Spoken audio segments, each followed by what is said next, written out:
Good morning friends, welcome to my YouTube channel the civil servant of mankind. Today आज के जो lecture है, जो वीडियो लेक्चर है, उसमें हम लोग क्वेश्चन नंबर 61 से लेकर 70 तक के क्वेश्चंस देखने वाले जो यूपीएससी द्वारा 2018 में पूछे गए थे। कल के वीडियो में हम लोग ने देखे थे क्वेश्चन नंबर 51 से लेकर 60 तक। तो अभी तक अगर अपने चैनल को सब्सक्राइब नहीं किया है तो चैनल को सब्सक्राइब करें ताकि जो भी नया वीडियो आएगा वो आपसे मिस ना हो जाए। वीडियो अगर पसंद आया तो वीडियो को लाइक जरूर देना है। So now let's move on the question number 61 UPSC previous year questions की ये जो सीरीज हम लोग चल रही है, जो मैं उसको ऑनलाइन ला रहा हूँ, इसके पीछे का मेरा जो एक ही ऑब्जेक्टिव है कि जो प्रीवियस ईयर क्वेश्चन यूपीएससी द्वारा पूछे गए उस क्वेश्चंस को इन डिटेल एक्सप्लेनेशन प्रोवाइड करना, इन डिटेल्स उनका एक्सप्लेनेशन आपके लिए लाना, ताकि जो बच्चे 2020 की एग्ज़ाम देने वाले हैं, यूपीएससी की 2020 की एग्ज़ाम जो भी बच्चे अपेयर होने वाले हैं उनके लिए ये बहुत फ़ायदेमंद होगा। तो now let's move on question number 61। What is question number 61? Question number 61 is consider the following statements. First है capital adequate ratio CAR is the amount that bank have to maintain in the form of their own funds to offset any loss that bank incur if the account holder fails to repay dues. Second is CAR, that is capital adequate ratio decided by the each individual bank. Her bank decide करती है। Which of the statement given above is correct? A है 1 only, B है 2 only, C है both 1 and 2, D है neither 1 nor 2. सो जो दोस्तों capital adequate ratio होता है, it is a ratio of bank's capital in relation to its risk weight asset and current liability. तो bank की जो एसेट्स है और उनकी जो करंट लायबिलिटी है उसको इस ये जो रेशियो होता है उसको कैपिटल एडिक्वेसी रेशियो बोलता है या कैपिटल एडिक्वेट रेशियो भी बोला जाता है। Okay, it is decided by the central bank. Okay, central bank के द्वारा ये डिसाइड किया जाता है। तो जो ईच इंडिविजुअल बैंक है वो डिसाइड नहीं करती है। ओके, सेंट्रल बैंक हमारे यहाँ पे कौन है? तो आरबीआई। तो आरबीआई डिसाइड करती है कि सीआर कितना होना चाहिए। ठीक है, यू गॉट इट। तो सेकेंड स्टेटमेंट रॉन्ग होता है, तो यहाँ पे पूछा है करेक्ट वन। तो सेकेंड स्टेटमेंट अगर रॉन्ग है तो बी भी जाएगा, सी भी जाएगा। सो फर्स्ट स्टेटमेंट क्या है? Capital adequate ratio is the amount that bank have to maintain with form of their own funds to offset any loss that banks incur if the account holder fails to repay dues. Yes, it is a correct statement. So A is the correct statement. So answer is A. इस question का answer क्या होगा दोस्तों? Option A. I hope you understand the question. Now let's move on question 62. क्या है question 62? Question 62 is the identity platform Aadhaar provide open application program interface APIs what does it implies? Okay, API का क्या objective है launch करने का? तो first, it can be integrated into any electronic devices. Second, online authentication using iris is possible. Which of the statement given above is are correct? तो A option A है 1 only, option B है 2 only, option C है both 1 and 2, option D है neither 1 nor 2। सो जो आधार provided आधार card का जो application programming interface है, okay, it is integrated into any electronic device. Yes, it is correct. And second, online authentication can be done by using iris. Yes, ये भी correct है। तो option statement 1 and 2 दोनों भी correct हैं। तो C is the correct answer. C इसका correct answer होगा दोस्तों। I hope you understand the questions. Now let's move on question 63. क्या है क्वेश्चन 63 दोस्तों? Question 63 is very recently, in which of the following country having lakhs of people either suffered from severe famine and acute malnutrition or died due to the starvation caused by war or ethnic conflicts? तो ये question पूछा गया था 2018 में। तो it is a current affair question है ये। तो यहाँ पे ऑप्शन दिया है एंगोला, जाम्बिया, ऑप्शन बी है मोरक्को, टूनिशिया, ऑप्शन सी है Venezuela and Colombia, option D है Yemen and South Sudan. So world faces one of the largest food crisis in 70 years with 20 million people for countries namely Yemen, Nigeria, South Sudan, Somalia according to the food and agriculture organisation. तो यहाँ पे option क्या है? Yemen कौन कौन सी country food starvation face कर रही है, फूड क्राइसिस? फर्स्ट कंट्री है येमेन, फिर सेकेंड कंट्री है नाइजीरिया, फिर थर्ड है साउथ सूडान और फोर्थ है सोमालिया।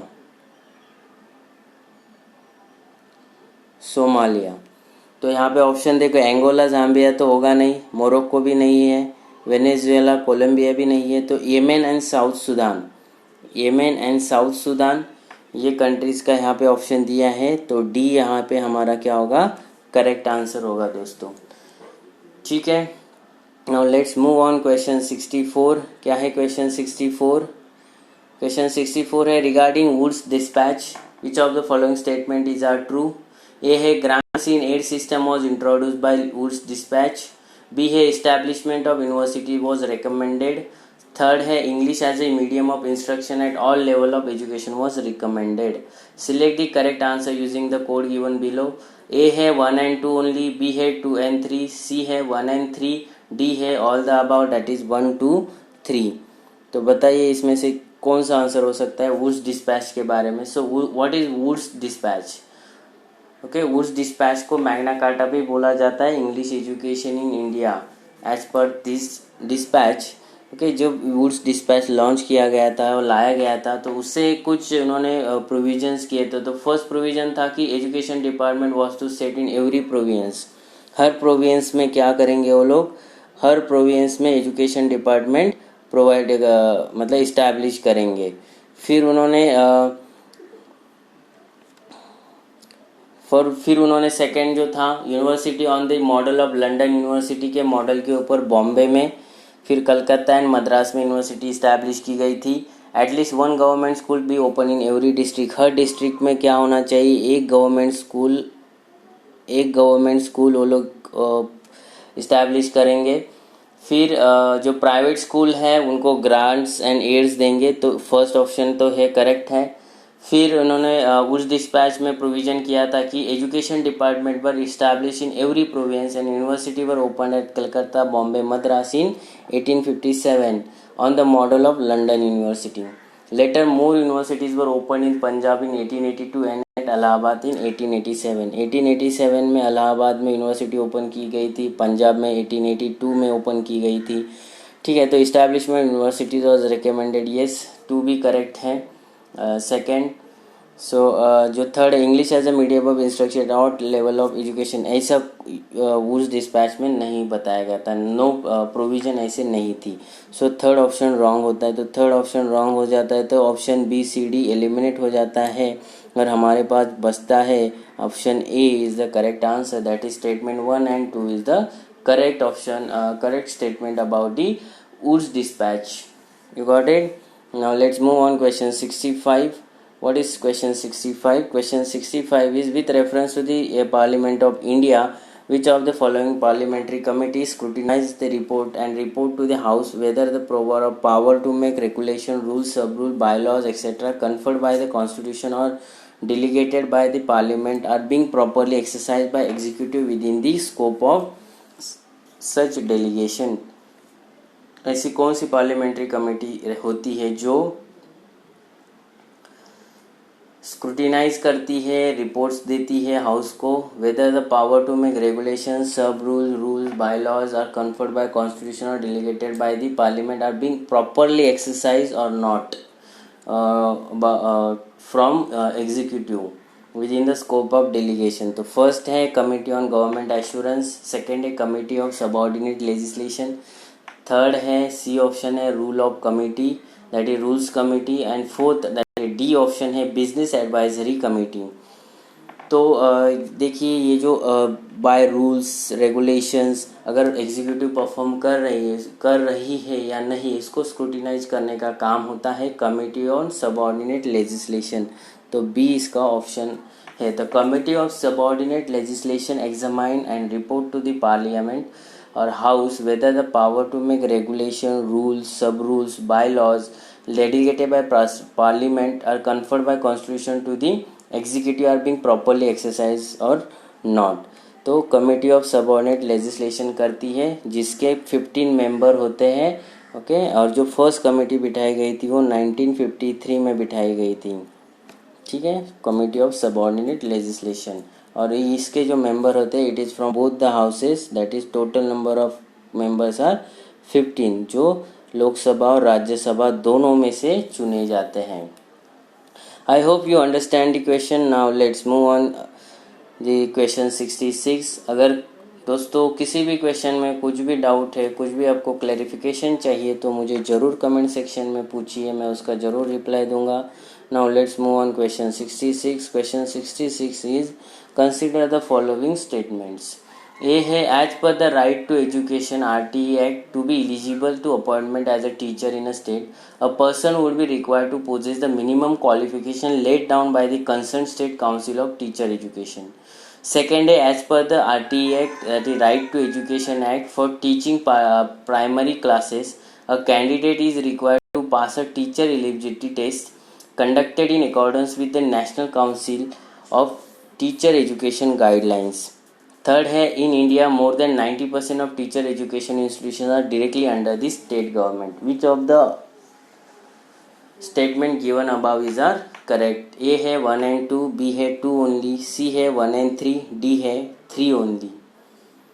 तो इन तीनों स्टेटमेंट से कौन से स्टेटमेंट करेक्ट है हमें पूछा है उन्होंने। तो बहुत कॉम्प्लिकेटेड क्वेश्चन है।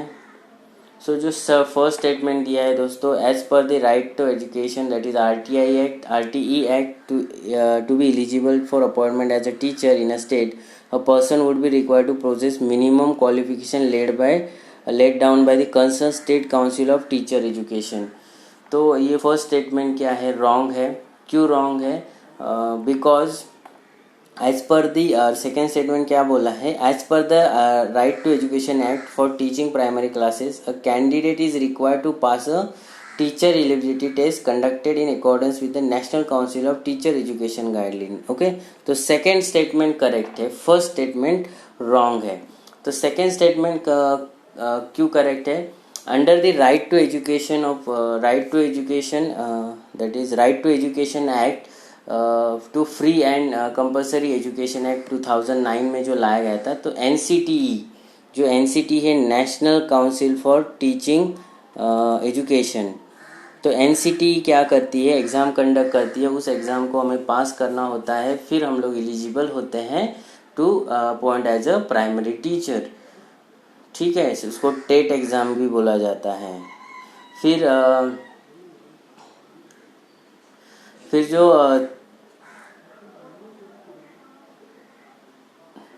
फिर जो थर्ड स्टेटमेंट है, in India more than 90% of teacher education institution are directly under the state government. नहीं, ऐसा कुछ नहीं है, national council for teacher education provide करती है।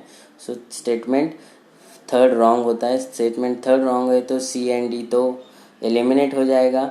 फिर यहाँ पे देखिए,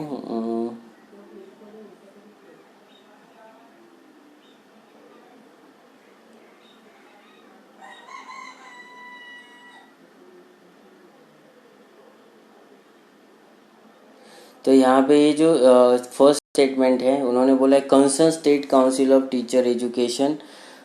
तो यहाँ पे NCTE द्वारा जो एग्ज़ाम कंडक्ट की जाती है, TET that is teacher eligibility test, उसको क्लियर करना होता है।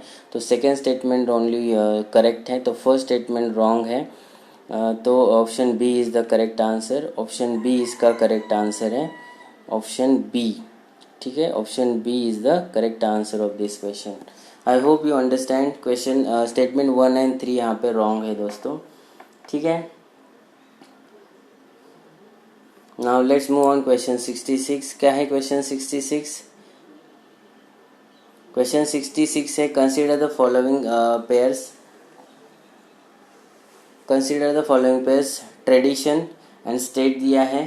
फर्स्ट ट्रेडिशन है चापचूर कूट फेस्टिवल, दैट इज चापचार कूट festival Mizoram, Kongjom Parba ballad Manipur, Thangta dance Sikkim.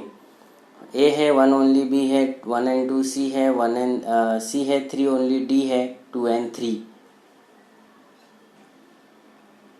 तो यहाँ पे उन लोगों ने क्या किया है, जो थंगता डांस है, ओके, थंगता डांस है, it is from the Manipur, वो मणिपुर का ट्रेडिशन है। तो यहाँ पे थर्ड ऑप्शन रॉन्ग हो जाता है, थर्ड रॉन्ग है तो सी एंड डी एलिमिनेट हो जाता है डायरेक्ट। तो ये चपचार क्यूट फेस्टिवल मिज़ोरम का ही है। देन कोंगजोम प्रभा बल्लाड, ये भी मणिपुर का ही ट्रेडिशन है। तो 1 और 2 करेक्ट है, तो ऑप्शन बी हमारा यहाँ पे करेक्ट होगा। ठीक है, I hope you understand.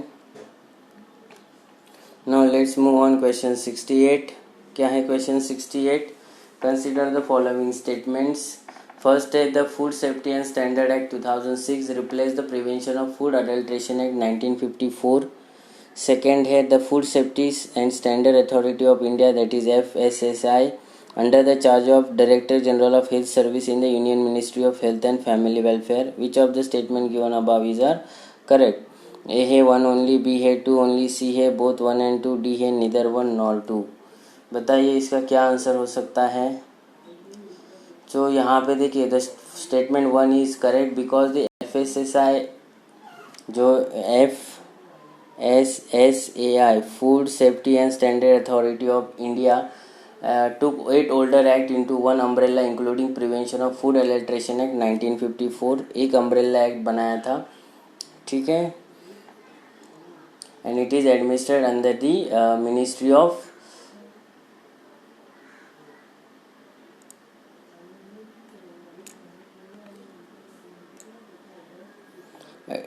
okay, it is तो ये फर्स्ट स्टेटमेंट यहाँ पे हमारा करेक्ट है। जो फूड एडल्ट्रेशन एक्ट 1954 है, इसको क्या किया गया था कि जो जितने सारे भी एक्ट थे रिगार्डिंग टू फूड के बारे में, उसको एक अम्ब्रेला एक्ट बनाया था। सो फर्स्ट स्टेटमेंट करेक्ट है। और यहाँ पे पूछा है हमें करेक्ट कौन से हैं, तो फर्स्ट करेक्ट है, तो डी ऑप्शन हमारा दोस्तों अपने आप एलिमिनेट हो जाता है। फिर सेकंड क्या है, the food safety and standard authority of India is under the charge of director general of health services in the union ministry of health and family welfare. So second statement incorrect है because the chairman and chief executive officer of food safety and standard authority of India is appointed by the government of India. It is not under the ministry. The chairperson is a rank of secretary to government of India, or it is not under the charge of director general of health services. तो it is independent body है जिसको government appoint करती है। तो second statement wrong है, तो second wrong है, तो ये भी रॉन्ग हो जाता है। तो हमारा ऑप्शन ए जो फर्स्ट स्टेटमेंट है वो करेक्ट आता है सिर्फ, ठीक है। तो क्वेश्चन 68 का आंसर है दोस्तों option A. You got it. Now let's move on question 69। क्या है question 69? The term two state solution is sometimes seens in news और mention in the news in the context of the affair of China, Israel, Iraq, Yemen. Option A B C D है, China, Israel, Iraq, Yemen. तो यहाँ पे देखिए दोस्तों, जो two state solution है, it is related to the China. तो China का ये sorry, two state solution is for Israel, okay, Israel के रिलेटेड है। तो it is a news very recently because of the announcement by the American President Donald Trump about opening of the American embassy in Jerusalem and subsequent protest by Palestinians in which many have died. The two-state solution also keep figuring out in the news. जो two-state solution है, it is regarding to Israel and Palestine issue, ठीक है। I hope this is straightforward question which is a current affair related. Now let's move on the last question of today's lecture or today's video lecture. Question number 70. With reference to the provision made under the National Food Security Act 2013. National Food Security Act 2013 के बारे में question है। क्या है National Food Security Act 2013? Consider the following statement. First है, the families coming under the category of below poverty line only are eligible for receive subsidies of food grains. Second statement, the eldest woman in household of age 18 years or above shall be head of the household for the purpose of issuance of ration card. And third, a pregnant woman and the lactating mother are the entitled are entitled to a take-home ration of 1600 calories per day during pregnancy and for 6 months thereafter. Which of the statement given above is correct? A है 1 and 2, B है 2 only, C है 1 and 3, D है 3 only. जो national food security act national food security act 2013 लाया है, उसके provisions क्या क्या है? तो फर्स्ट स्टेटमेंट जो बताया है यहाँ पे ये रॉन्ग है. तो coverage and entitlement of under targeted public distribution system, okay, जो TPDS है हमारी, PDS targeted public distribution system, up to 75% of rural population and 50% for urban population will be covered under TPDS. तो 75% कौन है? Rural population और 50% of urban population. And with uniform entitlement of 5 kg पर person per month. हर इंसान को 5 kg per month दिया जाएगा. ठीक है, not restricted to only BPL family. तो फर्स्ट स्टेटमेंट रॉन्ग है. तो फर्स्ट स्टेटमेंट रॉन्ग हुआ तो A एंड C हमारा एलिमिनेट हो गया. बचा है अभी स्टेटमेंट 2 एंड 3. तो सेकेंड स्टेटमेंट क्या है? सेकेंड स्टेटमेंट है कि eldest woman of the household of age 18 years or above to be head of the household of the purpose of issuing a ration card, which is the correct statement. So second statement correct है, तो only B is the correct answer. तो third almost wrong ही हो जाएगा. तो यहाँ पे question ये जो 1600 बोला है ना, ये 1600 ना होके 600 कैलोरीज है. तो यहाँ पे हमें उन लोगों ने फंसाया है. तो जो थर्ड स्टेटमेंट है, pregnant women and lactating mother are entitled to take home ration of 600 calories per day during pregnancy and for 6 month thereafter. सो ये स्टेटमेंट सेकेंड इसलिए रॉन्ग हो जाता है. तो फर्स्ट स्टेटमेंट भी हमारा क्या हो जाता है? रॉन्ग हो जाता है, because 75% rural population, 50% urban population will be considered under the NCLT, that is TPD, targeted public distribution system, and national food security act के अंडर इसको प्रोविजन किया गया है. And any lady who has attended 18 years can be consider as the eldest women for issuing the ration card. तो ये provisions है food security act 2013 में. ठीक है, I hope you understand the question 70. तो हम लोग ने आज के वीडियो में देखा है दोस्तों क्वेश्चन नंबर 61 से लेके 70 तक. ओके, कल के नेक्स्ट वीडियो में, मतलब कल जो नया वीडियो आएगा उसमें हम लोग देखेंगे 71 से लेके 80 तक क्वेश्चन. तो कोई भी क्वेश्चन आपसे मिस ना हो जाए, इसलिए आपको क्या करना है? चैनल को सब्सक्राइब करना है, इस वीडियो को शेयर करना है, एंड जाते जाते इस वीडियो को क्या करना है? एक लाइक करके जाना है. तो stay tune to the channel. मिलते हैं दोस्तों नए वीडियो में नए दिन में. तब तक जय हिंद दोस्तों.